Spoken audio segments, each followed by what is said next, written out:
وَلَقَدْ يَسَّرْنَا الْقُرْآنَ لِلذِّكْرِ فَهَلْ مِن مُّدَّكِرٍ نحمده ونصلي على رسوله الكريم اما بعد فاعوذ باللہ من الشیطان الرجیم بسم اللہ الرحمن الرحیم رب اشرح لی صدری ویسر لی امری واحلل عقدۃ من لسانی یفقهوا قولی وَإِذْ قَالَ اللَّهُ يَا عِيسَى ابْنَ مَرْيَمَ أَأَنْتَ قُلْتَ لِلنَّاسِ اتَّخِذُونِي وَأُمِّيَ إِلَٰهَيْنِ مِن دُونِ اللَّهِ قَالَ سُبْحَانَكَ مَا يَكُونُ لِي أَنْ أَقُولَ مَا لَيْسَ لِي بِحَقٍّ إِن كُنتُ قُلْتُهُ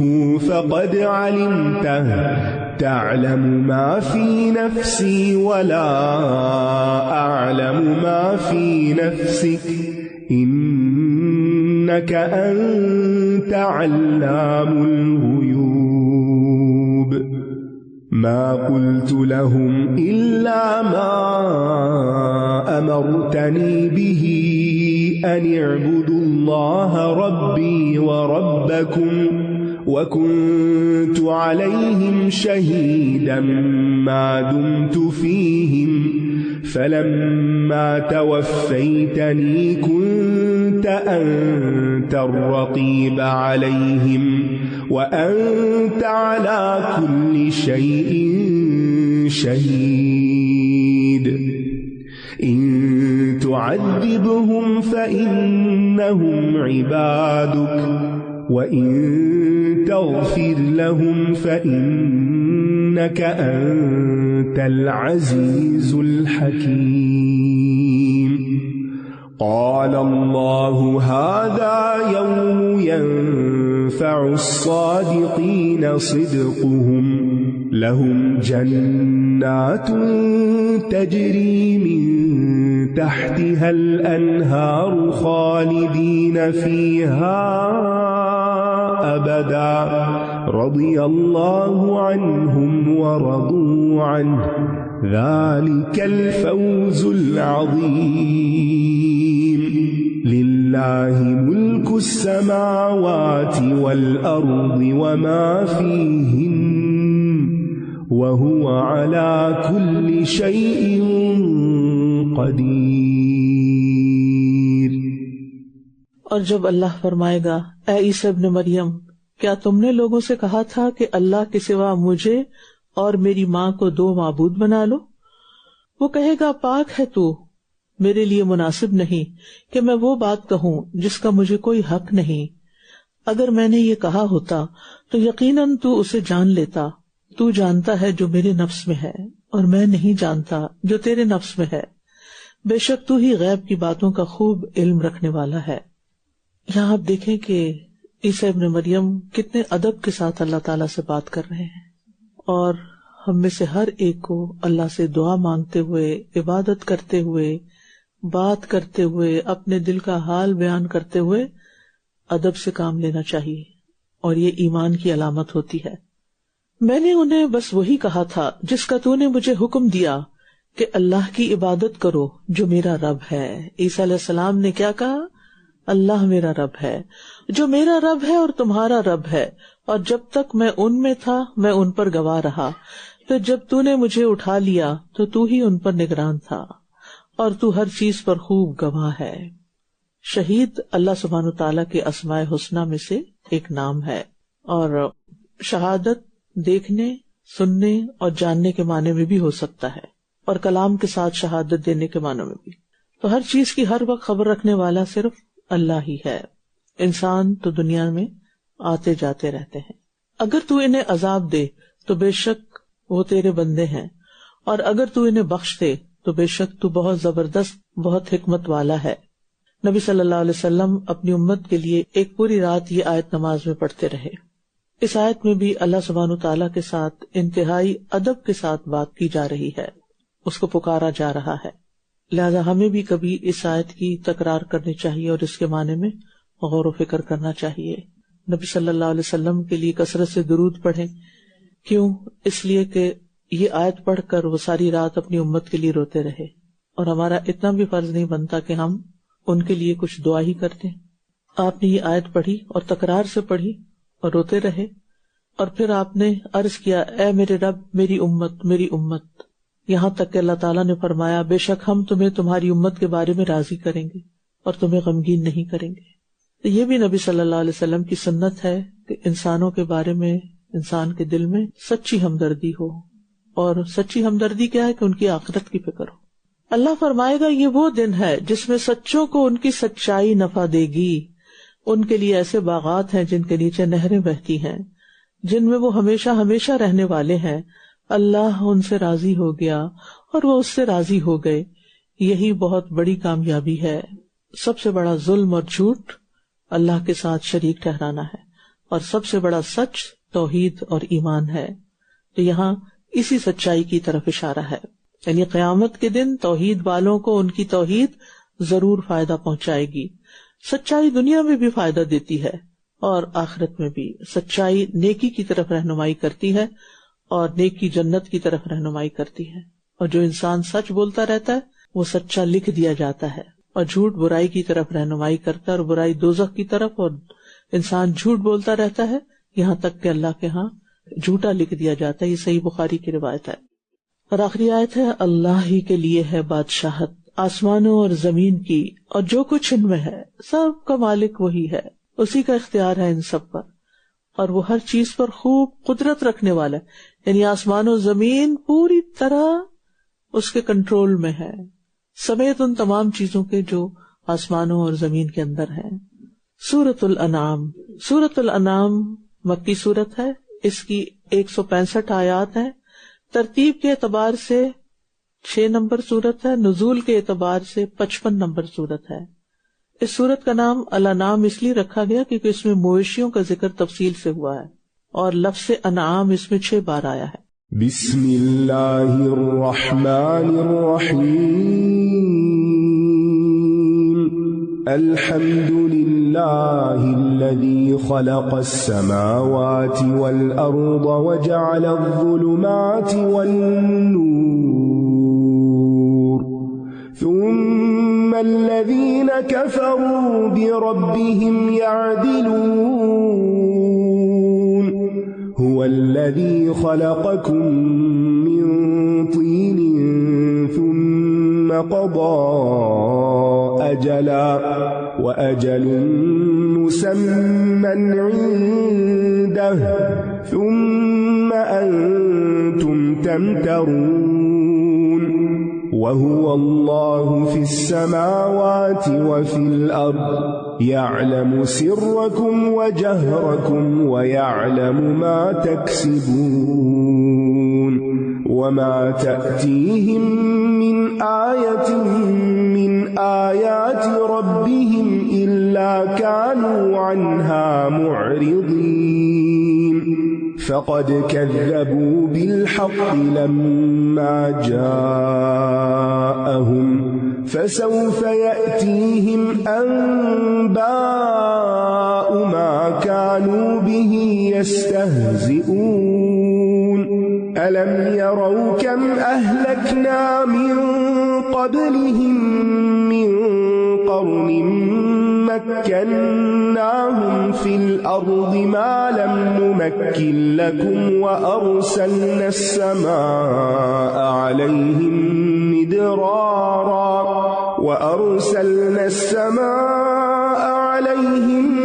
مدرارا وجعلنا الأنهار تجري من تحتهم فأهلكناهم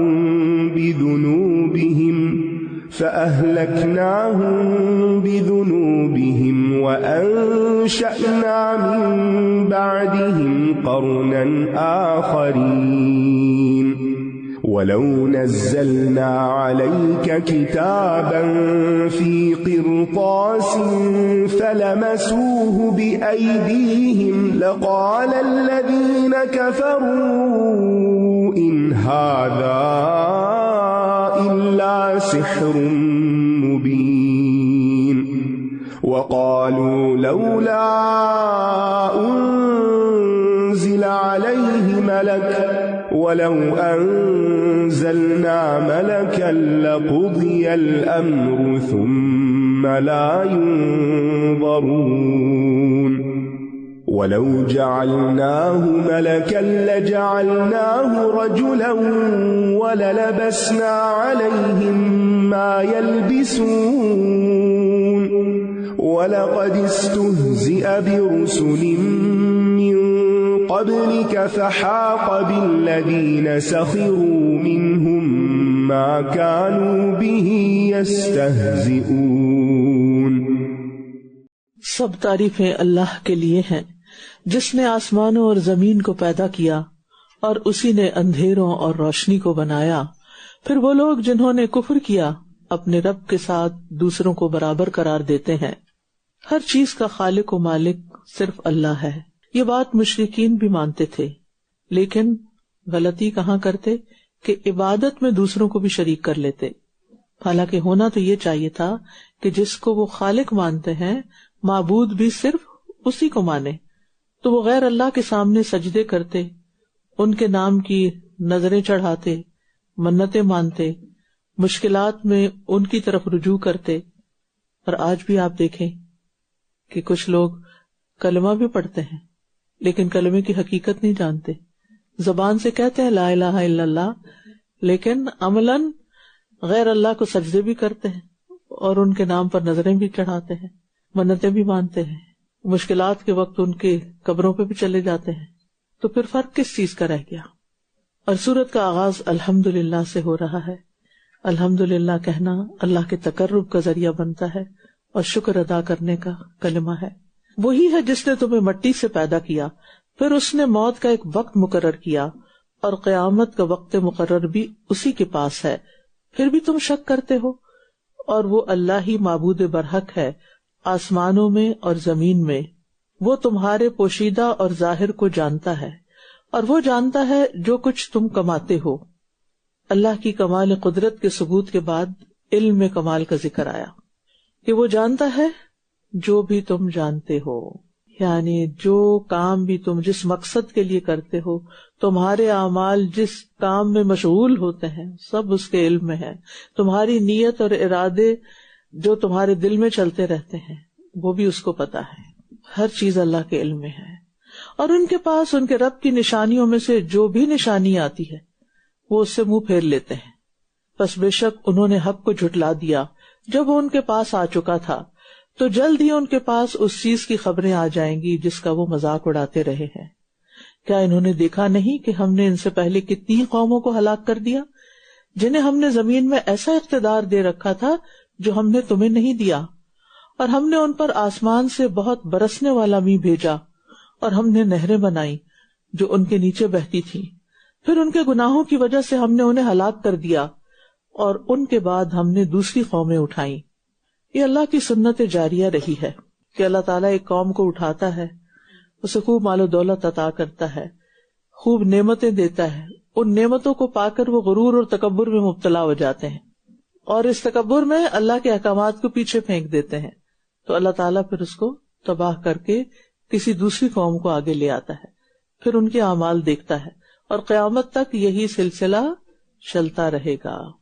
تو پچھلی قوموں کی ہلاکت کے 3 بڑے اسباب تھے۔ نمبر 1، زمین میں طاقت اور اختیار ملنے کے باوجود نافرمانی کی۔ نمبر 2، نعمتوں کی ناشکری کی اور تکبر کیا۔ اور نمبر 3، رسولوں کو اور ان کی حق بات کو جھٹلا دیا۔ یہ ان کی یادیں ہیں جو آج باقی ہیں، وہ خود ختم ہو چکے ہیں، ان کی کوئی لیگیسی باقی نہیں رہی۔ ہم سب کو اپنے طور پر سوچنا چاہیے کہ ہمارے بعد ہماری کیا چیز باقی رہے گی؟ کیا ہمارا جسم باقی رہے گا موت کے بعد؟ نہیں۔ ہمارا انٹلیکٹ، ذہانت، قابلیت، ہوشیاری، چلاکی، جو کچھ ہم کرتے رہتے ہیں یہ باقی رہے گا؟ نہیں۔ ہمارے ایموشنز، ہمارا غصہ، ہماری خوشی، ہماری محبتیں، ہمارا یہ سب، یہ باقی رہے گا؟ نہیں۔ کیا باقی رہے گا؟ جو ہم نے کام کیے، یعنی جو ہم نے جیسے معاملات لوگوں کے ساتھ کیے، وہ لوگ جب تک باقی رہیں گے اس طرح کی یادیں ان کے دل میں رہیں گی۔ جب کوئی فوت ہوتا ہے تو کبھی آپ نے دیکھا کہ کوئی جنازے کے وقت یہ کہہ رہا ہو کہ اس شخص کے پاس اتنی کاریں تھیں اور اس کے پاس فلاں جگہ گھر تھا اور اس کے پاس اتنا مال تھا، کوئی نہیں ذکر کر. کیا باتیں ہوتی ہیں؟ کیسا تھا، کتنا اچھا تھا یا کتنا برا تھا، یا یہ کہ وہ فوت کیسے ہوا، اور وہ بھی بس وقت گزارنے کی باتیں ہیں. تو ہم سب کو فکر کرنی چاہیے کہ ہماری کون سی چیز دنیا میں باقی رہنے والی ہے ہمارے بعد، اور کون سی چیز آگے جا کے ملنے والی ہے مرنے کے بعد. یہ ہے اصل کنسرن کی بات. آثار. اور اگر ہم آپ پر کاغذ پر لکھی ہوئی ایک کتاب نازل کرتے، پھر وہ اسے اپنے ہاتھوں سے چھو بھی لیتے، تب بھی جن لوگوں نے کفر کیا وہ ضرور کہتے یہ تو کھلا جادو ہے، یعنی مان کے نہ دیتے. یعنی جس کی قسمت میں ہدایت نہیں نا، اس کے شکوک و شبہات کبھی ختم نہیں ہو سکتے، کوئی دلیل اس پہ کام نہیں کرتی. اور انہوں نے کہا کہ اس پر کوئی فرشتہ کیوں نہیں اتارا گیا، اور اگر ہم کوئی فرشتہ اتار دیتے تو معاملے کا فیصلہ ہی کر دیا جاتا، پھر یہ مہلت نہ دیے جاتے. اور اگر ہم اس رسول کو ایک فرشتہ بناتے تو ہم اسے لازمی ایک آدمی ہی بناتے، اور ہم ان کو اسی شبہ میں ڈال دیتے جس میں یہ اب پڑے ہوئے ہیں. یعنی فرشتے کی شکل میں آتا تو ان کو کہاں پتا چلتا کہ وہ فرشتہ کہاں بیٹھا ہوا ہے اور وہ کیا کرتا اور کیا نہیں کرتا. نہ اس کی آواز سن سکتے، نہ اس کی شکل دیکھ سکتے. تو وہ فرشتہ انسان کی شکل میں ہی آتا نا، تو پھر کہتے نہیں اس کو ہم فرشتہ نہیں مانتے تو انسان ہے. تو نہ ماننے والے کسی بات کو نہیں مانتے. مشرکین مکہ نے نبی صلی اللہ علیہ وسلم کا انکار کیا، عجب نفسیات ہے انسانوں کی. اور پھر آپ دیکھیے کہ اللہ کا بہت بڑا احسان ہے کہ اللہ نے ایک نبی بھیجا اور اس کے ذریعے ہمیں یہ ساری ہدایت کی تعلیم ملی. اور یقیناً آپ سے پہلے کئی رسولوں کا مذاق اڑایا گیا، تو ان میں سے جن لوگوں نے مذاق اڑایا انہیں اسی چیز نے گھیر لیا جس کا یہ مذاق اڑایا کرتے تھے. ہدایت کی باتوں کا مذاق اڑانا انتہائی خطرناک ہے، کیونکہ وہی چیزیں انسان کے سامنے آ جاتی ہیں جن کو وہ چھوٹا سمجھ رہا ہوتا ہے، جس کا مذاق اڑا رہا ہوتا ہے. قل سیروا فی الارض ثم انظروا کیف کان عاقبۃ المکذبین قل لمن ما فی السماوات والارض قل للہ كتب على نفسه الرحمة ليجمعنكم إلى يوم القيامة لا ريب فيه الذين خسروا أنفسهم فهم لا يؤمنون وله ما سكن في الليل والنهار وهو السميع العليم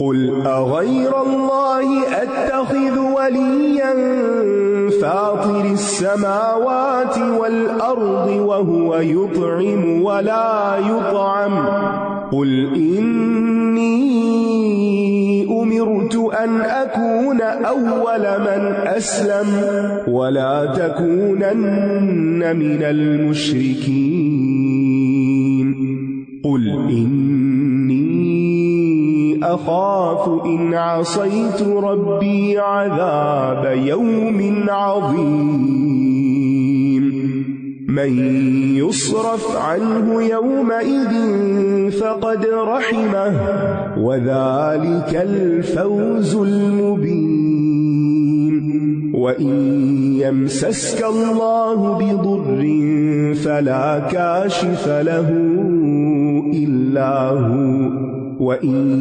يَمْسَسْكَ بِخَيْرٍ فَهُوَ عَلَى كُلِّ شَيْءٍ قَدِيرٌ وَهُوَ الْقَاهِرُ فَوْقَ عِبَادِهِ وَهُوَ الْحَكِيمُ الْخَبِيرُ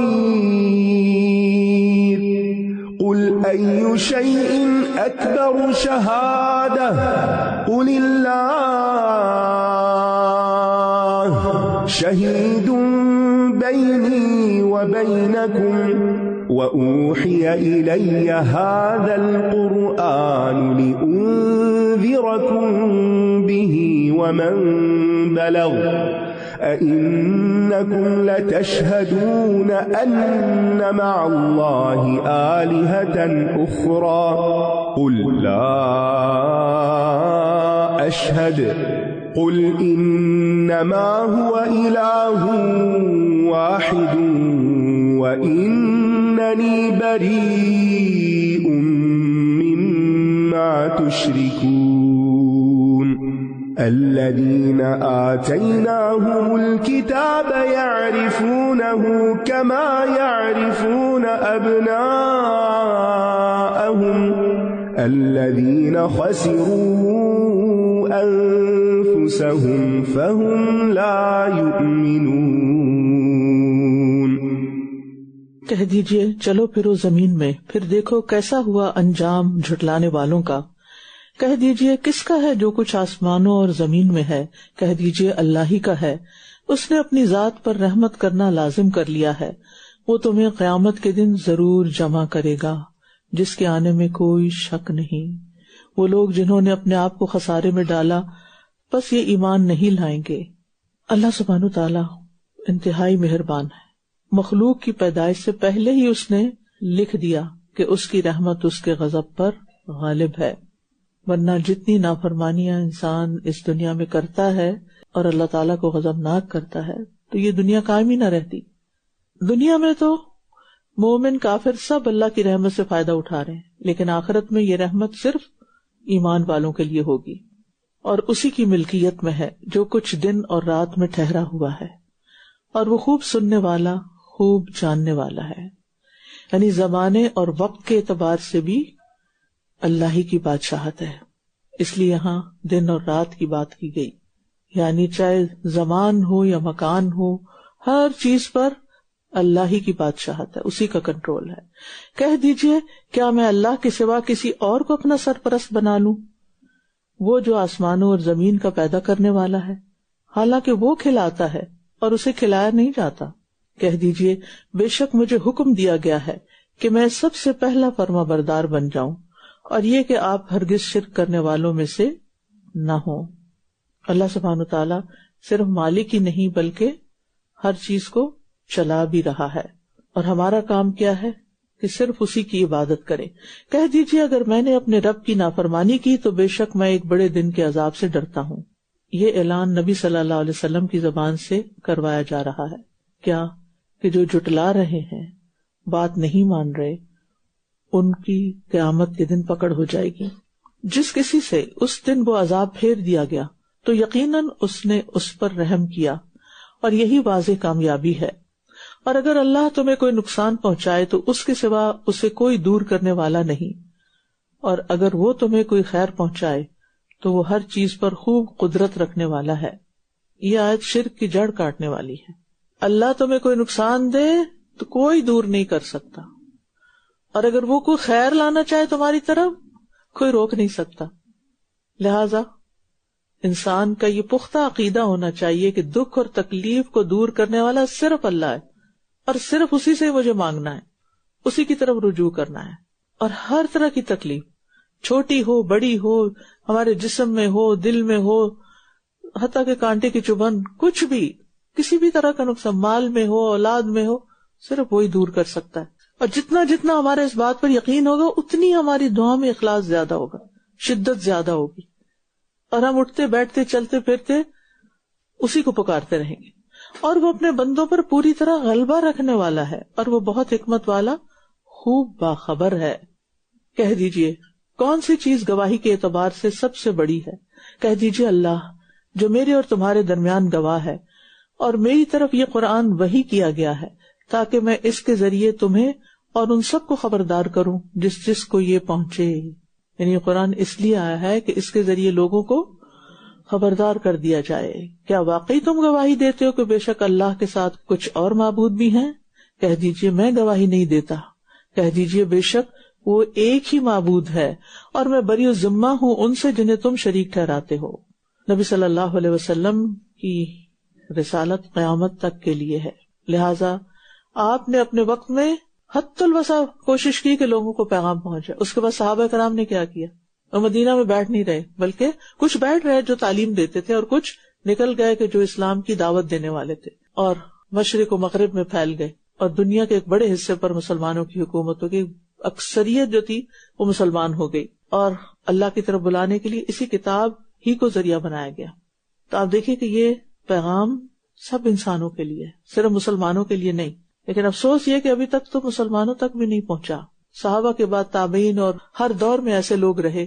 آج ہمیں اپنی سعادت سمجھنی چاہیے اس بات میں کہ اللہ نے ہمیں اس کام کے لیے چنا کہ ہم اس پیغام کو دوسروں تک پہنچانے والے ہوں. ہم میں سے ہر ایک شخص سوچے وہ اس میں کیا حصہ ڈال رہا ہے اور کس طریقے سے اپنا یہ فرض پورا کر رہا ہے. ہر امتی پر لازم ہے کہ وہ تبلیغ کرے، خواہ ایک ہی آیت کیوں نہ کرے. نبی صلی اللہ علیہ وسلم نے حکم دیا تھا سب کو، بلغوا انی ولو آیا، میری طرف سے پہنچا دو خواہ ایک آیت ہی کیوں نہ ہو. اور ایسے لوگوں کے لیے نبی صلی اللہ علیہ وسلم نے دعا بھی کی. آپ نے فرمایا اللہ ہر اس بندے کے چہرے کو تر و تازہ رکھے جو میری بات یاد رکھے اور آگے پہنچا دے.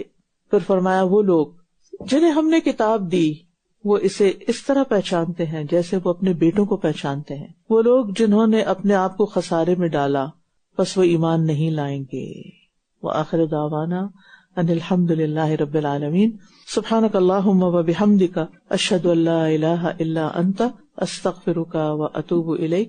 السلام علیکم ورحمۃ اللہ وبرکاتہ. وَلَقَدْ يَسَّرْنَا الْقُرْآنَ لِلذِّكْرِ فَهَلْ مِن مُّدَّكِرٍ